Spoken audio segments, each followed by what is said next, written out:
G'day everyone and welcome back. Today I'm just going to talk to you guys a little bit about the Submerged Leaderboard Challenge that's been going on. Now, if for you guys who aren't aware, there's a current challenge that's running up on each of EU, NA and Asia, where basically whoever gets the most amount of ribbons in a single game, in either random battles or ranked battles from tiers 6 through to super ship tier, you will win a Submerged for free, which is a very highly sought after ship. I know I want one myself. So, in the background here, I've got myself playing Smolensk, and this was very early on into when the leaderboard went live. I was lucky enough to find myself in third place for a little bit after this replay, but then I got kind of been knocked down a peg or two. Now, I just kind of want to talk to you guys a little bit today about what ships I would recommend for trying to attempt this challenge for anybody that does want to go for it. Even if you don't get yourself, say, a Submerged, there is still the options there as well for getting a tier 9 premium ship container or a tier 8 premium ship container, plus some other rewards. So just if you're wanting to go for this challenge, here's just a little bit of the ships that I've been thinking might be quite good, and based on what I've seen on other servers as well. Now, starting things off, why am I playing Smolensk? Now, in previous years, Smolensk has been my go-to ship for when I'm trying to do some of these challenges and stuff that require either get a large number of ribbon hits or even main battery hits, for example. So Smolensk was always my go-to ship. Is it the best ship for this challenge though? And I'm probably going to say it is very good. I wouldn't say it's going to be the best. Now, I did a bit of a search on WoW's one of the shipbuilder tools, and I'll link it down below for you guys. And well, what kind of strategy do you want to be employing to do this? You need to have something that spits out a lot of shells very, very quickly, and you need to be doing that for an extended period of time. So my first thought when I was thinking about this was, okay, let's play a lot of these fast firing ships. So, for example, I was taking out Smolensk, I was trying Colbert, I was trying Edgar, Minotaur, Harugumo. Those kind of ships that have a pretty immense rate of fire. I wouldn't recommend say carriers or anything. I know you can get a lot of hits with, say, rocket planes in the single attack run, but they're not great for that, so I wouldn't recommend using carriers for this. Subs, obviously, no. Just no. And you're never going to complete a challenge if you're going to be doing that. So these kind of fast firing ships I do recommend. If you don't have, say, a Colbert, you don't have, say, a Smolensk like I do here, Jinan is also very good for this in terms of spitting out a lot of main battery shells. And that was actually working quite well. So at the end of this game, you guys can see what my total number of hits was, but I've been having a bit of a second thought. And it's been a question of, is it really the best way to go about this? Now, I was talking with my mate the other night about this. Wasn't highly convinced at first, but I've just seen a screenshot earlier, and I'll put it up at the end of the video, so stay tuned for that. And that's the current leaderboard on NA. Yeah, the dude uploaded a screenshot that showed him playing a Schlieffen, and he's currently top of the leaderboard on NA. Please don't go to the leaderboard on NA. Don't spoil it for yourself yet. I'll show it to you at the end of the video. But it's got me thinking, perhaps it might actually be able to go with a secondary ship instead. Now, obviously, this challenge is meant to be a tough one. You need to be having not only a lot of luck, but you also need to be quite skilled, and especially if you got some teammates to support you as well. Schlieffen is pretty damn funny, especially when you get smoke bot strats going. And that's kind of why I'm playing Smolensk here. Being able to sit inside smoke and not be detected is probably a huge advantage, because it means you don't need to be relying necessarily all the time on your allies, such as if you're in a Colbert or something. You kind of really need to be careful, because when you're spotted, people love to take shots at you. Or even if you're just in a battleship like Schlieffen, not having a smoke screen, people will focus you. I know this myself because I've been experiencing it a little bit lately. But being able to have some mates who are willing to sacrifice and just smoke you up for an entire game is what's going to probably help you the best. So in terms of the secondary ships, if you have it, Schlieffen, absolutely, and I would recommend putting Lutyens on him, because you get that increased secondary battery reload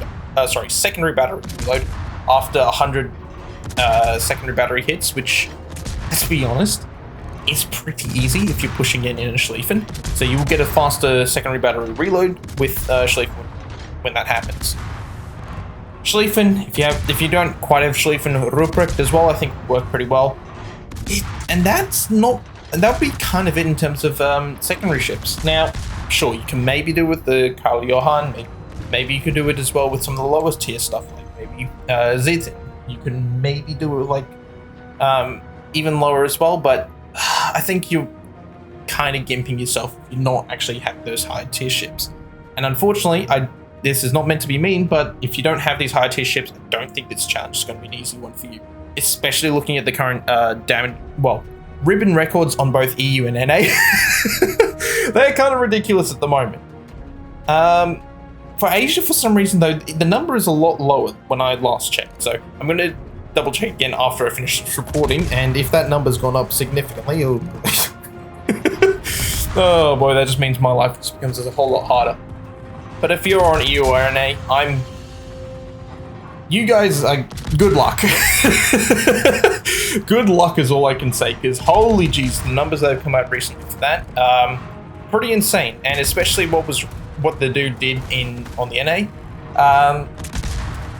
Yeah, that was a pretty ridiculous screenshot to see.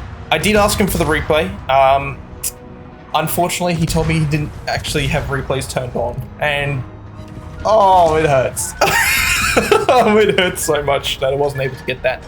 But otherwise, like, yeah, the best way you want to be approaching this challenge, in my opinion, fellas, is you either want to be going for secondary ships, Schlieffen, Prinz Ruprecht, where you're being smoke botted by a couple of div mates. So what kind of ships would I recommend for your div mates? Probably like either American smoke, so you're talking about like your Gearing, your Fletcher, your Blacks, Summers if you have it, or even something like a Legmod Harugamo. That's got a very, very long smoke duration. That one's pretty awesome as well. Even stuff like Vampire 2. And having the crawling smoke, I think, is probably the best way to go with this, because it allows you to keep moving, and they last for quite a long time. So having a Vampire 2 crawling smoke is probably the best one. But if you can't get that, settle for something like Legmod Harugamo, or something like Gearing. American smoke, basically, is the best ones you can do in terms of the smoke strats. You could always div up with someone in an Essex, or even a Shinano to get you those continuous smokes for planes as well, but they don't last necessarily as long. And it does mean you are faced with an enemy carrier in the team as well. So keep that in mind when you are trying to go for that. But if you're wanting to be an absolute mad lad and you want to try this for yourself, what are some of the best ships that you can do individually? Now, as mentioned before, I'm talking here like Smolensk, Kolberg, Jinan, and Minotaur, Edgar, Jacksonville as well is what I've been told is pretty good. Although I think, especially with, as I've been saying, like having a look at these top results, I think it's just going to be a case of you kind of want to be getting close and personal with the secondary ships. Now, let's talk about which game mode you should be playing, because it is available for either ranked or ranked battles. I would not say ranked. Now, why do I say not ranked? And that's because of the fact that there's just a severely limited amount of enemy ships on your team. I mean, you're talking about only, what, 7v7 or 6v6? I can't remember this exact season. I haven't really had a chance to play. But you don't really have a huge amount of enemy ships on your team, and in order to do something as well as this, you really need to be making sure you have as many enemy ships on the enemy team as possible, so you have as much exposure time to be smashing them. And that's pretty much all I've got to say in terms of what ships I do recommend for this. Back to the game at hand here. As you can see, we're already up to like 128k, 130k damage, and all of a sudden this Minotaur's appeared in front of us, and I'm playing here with a div mate, Ice Black T, so we played this game together on stream.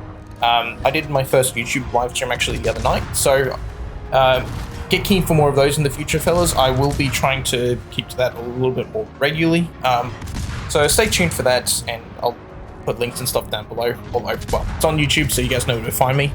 But yeah, so we're just playing here, and this Minotaur's decided to come out pretty aggressively against him as he's playing Gdansk. He's not going to last too long.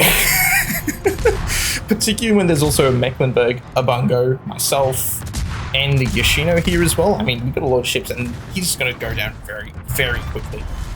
And we burn him down, so we're up to 172k damage now, and, well, 617 shell hits. plus all the other ribbons as well that we've got here. So that's another 10 fires, another 10 plane shutdown. Sorry, make that 11 fires now. And it's really, really good for us. Friendly Divmate here was deciding to smoke for us. A little bit of lag spike there during the game. It's alright. And we're just going to try and punish here this Republic. This Republic is trying to get away, and he might just get out of range. And that's probably one of the biggest issues I had actually is the mere fact that the range on this thing kind of sucks. So back in the day when this thing originally was released, you could take skills, because they used to be shared across all the commanders, and this is before the command rework, where you could take, say, some of the destroyer skills to give yourself the extra range, like AFT, BFT, and, well, you can't really do that anymore with Smokes. So having the neutered range really does kind of hurt with this thing. I think I am running range mod here as well, because, I mean, I only got 16 kilometers range, and it's kind of tough to even just be able to hit these people safely. Now, I've just picked up a Witherer there, which is pretty awesome, 200,000 damage now, continuing to keep pummeling this Republic here, and, well, he's going to go down any second now. Even more shells coming in. Can we pick up the kill? Yes, we can there. Get ourselves brothers in arms as well. 2 kills each piece, which is also pretty nice. Now, I see there's a full health carrier on the enemy team there, and I'm thinking, oh, yes, please, give that to me. I want to try and see if I can get as many shell hits as possible. There is, unfortunately for me, a little issue in terms of the Yodo keeps focusing me here for some reason, instead of trying to shoot the people directly behind him, but I guess he's just trying to remain as anchored as possible. And then we finally get into range with the enemy carry here, the Richthofen, and we're going to just try and see if we can pummel him. Unfortunately for us though, as much as I wanted to be able to do like 1 billion shell hits to him, we do have a friendly Bungo and a friendly Mecklenburg who have got his broadside here. So they're going to come in and, well, you can see the shells there. He's already down half of HP, and there it goes. Just lost all his HP then, just like, oh damn. And at this point, after this game is pretty much over, this Yodo was like running completely out of range, and I thought this was going to be it. And only so much you can do here. It's just like, oh well, got 801 shell battery hits. I don't think I'm going to get too much more in. Oh, well, that's been a pretty damn good game though. I mean, well, with her 220k, and then some random torpedoes coming out the water. I completely forgot there was another Shimikaze still running around, and last time he was spotted, he was still full HP. So friendly Divmate pops his radar on the Gdansk. He gets spotted here in the Shimikaze, and we're just trying to open up on him. Just trying to do as much damage as we can to him. Throw out some shells. He goes dark. We do get another salvo off there. We also take another blind fire here, and, well, we're just going to see, can we actually hit this dude, yes or no? We do actually get some quite good hits there as well when it was a blind fire, so I was actually kind of surprised by that. But this next blind fire was it's not great. Greatest one in the world. And then we start getting all the torpedo coming in. We've got torpedoes there from the Shimikaze. Those ones completely whiffed us though. Torpedoes from the Yoshino though. Got to start angling against that. There's the Shimikaze again. Just going to auto aim on him for a little bit there. Just turn, make sure we avoid that torpedo there. Re-aim because we were kind of overleading. He slowed right down there. Get shells at him. I think we're going to kill him. We do kill him, and then we take shots at this Yodo here. And I'm just praying for a double strike, but because these are Splence guns, they are very, very floaty. They're not the fastest in the world. And unfortunately for us, we do just miss out on a double strike, but we do pick up a kill here, and, well, that's GG there.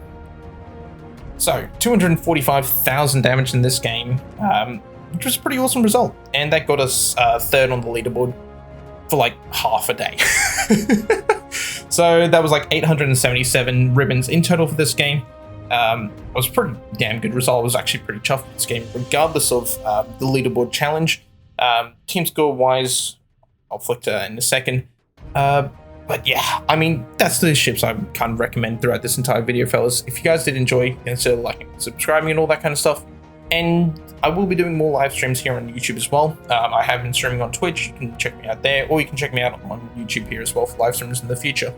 3.2 thousand base experience, which was pretty awesome. I mean, getting over 3k is amazing. And yeah. And as promised before, fellas, here's that replay I saw from Yumiara on NA, and yeah, that's over 2,000 secondary hits in the Schlieffen. Oh, it was a ridiculous game. I wish I had that replay. But yeah, on Asia, the current total is 1,379 ribbons. On NA, the current total is now 2,456 ribbons. and on EU it's 2,440. So best of luck if you're going to be trying to beat those totals, fellas, and well, hopefully if you do, send me the replays. I do want to see them in the future. Well, if you found this useful, fellas, once again, consider liking, subscribing, and if you want to know what the best modifications you guys should be running for 2025 and World of Warships are, you're going to want to click on this video here.